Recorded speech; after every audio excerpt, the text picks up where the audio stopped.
And in this video, I'm going to discuss some of the things you need to consider before jumping into getting one of these drones. Well, I bought the drone.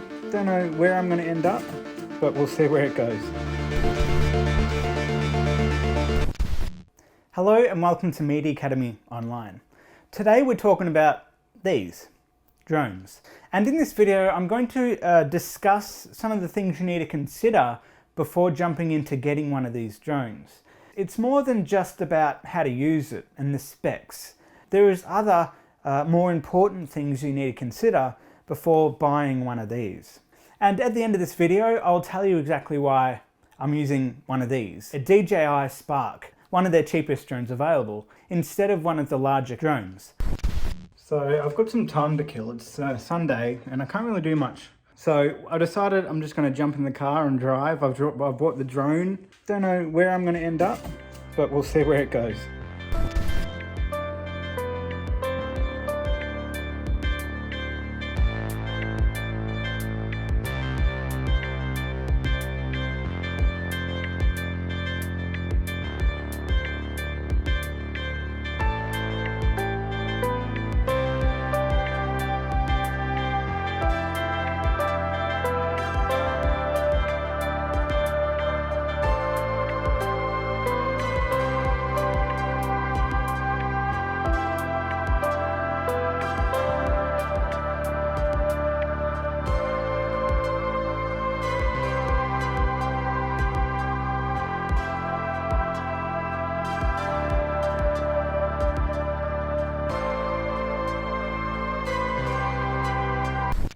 So let's begin with some of the specs. So things to consider. Obviously, the first thing that comes to mind is the camera quality. That's the first thing that you should think about, but it's not necessarily the most important because camera quality, yes, it's important. These cameras these days are having better, higher quality cameras, and the difference between the two is becoming less and less noticeable. Any modern, well-known brand will have decent camera quality, as long as you're willing to spend some money to make sure you're getting a good one and not buying one of the cheap ones online. First of all, look for a known brand. But something else that's important is making sure that it has all the sensors. For instance, a lot of these will sense the world around them, so it'll know when it's getting too close to a wall or it's getting too close to an object, and it will stop. So you're not going to end up running it into a wall or something like that. And that's also a very important factor to consider if you are new to this, that you do have those additional safety features in case you lose control of it. It's not going to end up down a cliff or something like that.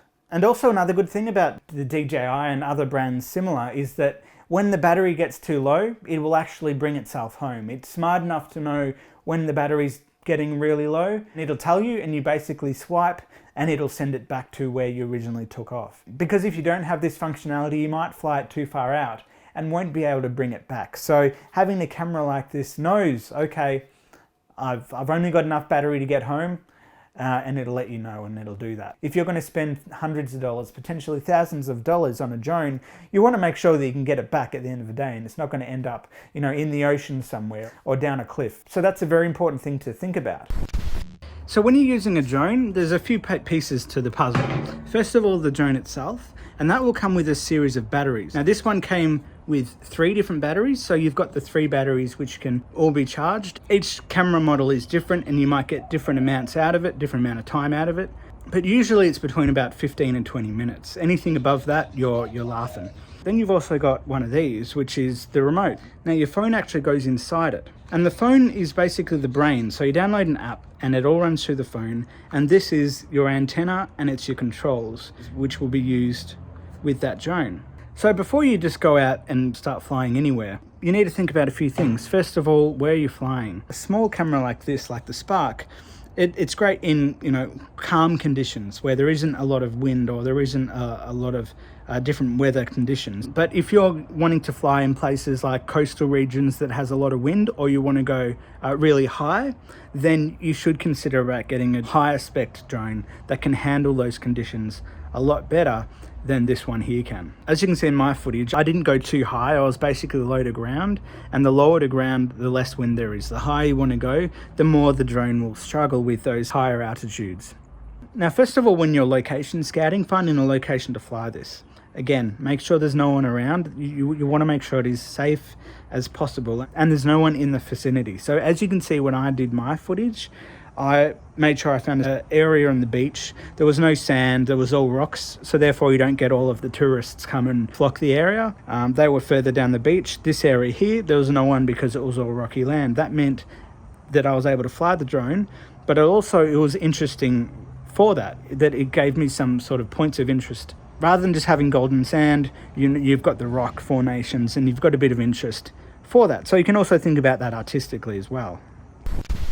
And before we continue and you get too excited about buying a drone and getting to use it, you should probably check, depending on where you are in the world, the rules surrounding being able to fly like this. For this next part of the video, I'm going to explain the rules around Australia. It's different depending on where you are in the world, so I would suggest do your research depending on where you are in the world and make sure you're following that. So even if you aren't, quickly just listen to what I've got to say, because the rules can be very similar depending on where you are in the world. There's rules around flying this both recreationally, for fun, or flying it professionally. The rules in Australia are basically like this.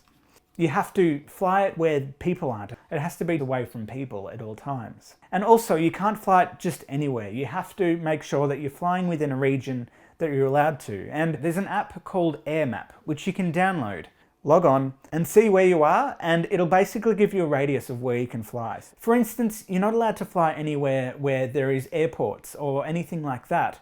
And if you're in an area that might have, let's say, a helipad, there's also additional rules around that, saying that if you want to fly this, if you hear a plane or an aircraft of any description, you must immediately land the drone. It also must be in eyesight, so you can't fly out of the way where you can't see it. You must be able to see it by eye and keep an eye on it the whole time. That means you can't fly during the night or anything like that where you can't see it. It must be flown during the day. For the full list here in Australia, you can see this list here. Otherwise, research your area and make sure you're following them 100%. The rules can be very tight depending on where you are. You might be lucky enough to be able to fly like we can here in Australia. We've got some relatively easy to understand rules around flying drones. US has similar ones, so understand the rules in your region. Understanding these rules is the difference between getting a big giant fine and being able to have good fun time with these drones safely. One thing you can't do here in Australia is fly FPV drones, so the drones that will have the goggles and you're basically flying like first person view. That you can do in places like America, but you can't do it here without additional hurdles to jump through and additional licenses. I once considered getting a similar license, but worked out it was going to be too complicated and too hard to be able to do that. So I'm going to stick with the old-fashioned way of working. Now, if you wanted to do other things, like be able to fly around a large group of people, or fly during the night, or fly within restricted areas, that can be done, but you have to go and get extra training, which is going to cost extra money. And this is actual certified licenses, which you'll have to get. And a lot of the professional drone flyers will actually have this license. And having this license means that you're going to be able to pick up a whole host of work, filming with these drones. Now here in Australia, currently you can fly professionally with this drone under the current set of rules. However, at the end of the month, thereabouts, this date here, they're bringing in a new rule. So chances are by the time you see this video, the rules have changed. You're basically going to have to fill out this quiz to be able to be allowed to fly a drone professionally. Again, if you're anywhere else in the world, look up your own rules. They're different for everyone, so make sure you follow them.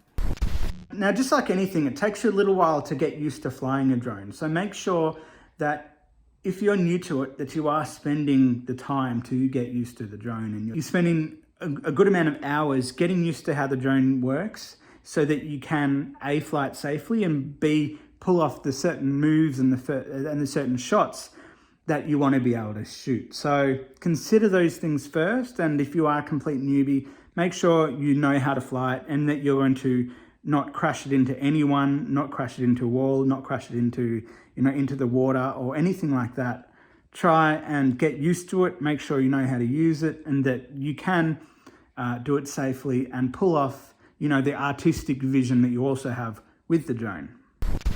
As you're probably aware, I work professionally on large productions, big productions that have a number of people involved.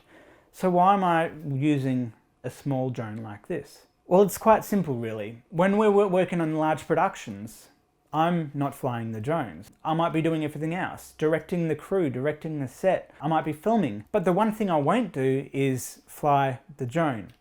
We will always go and hire someone else with the complete full licenses to do that. Drones can be a very dangerous tool. It can basically be a bullet. And there's so many things that can go wrong when using a drone. We always get someone who's A, got the insurances, and B, has the hundreds of hours experience flying a drone to do that job. So we will always hire someone else, and that is their responsibility. We will direct them, we'll let them know exactly what we're after, but it's their job to operate that camera and follow all of the rules and restrictions that's involved.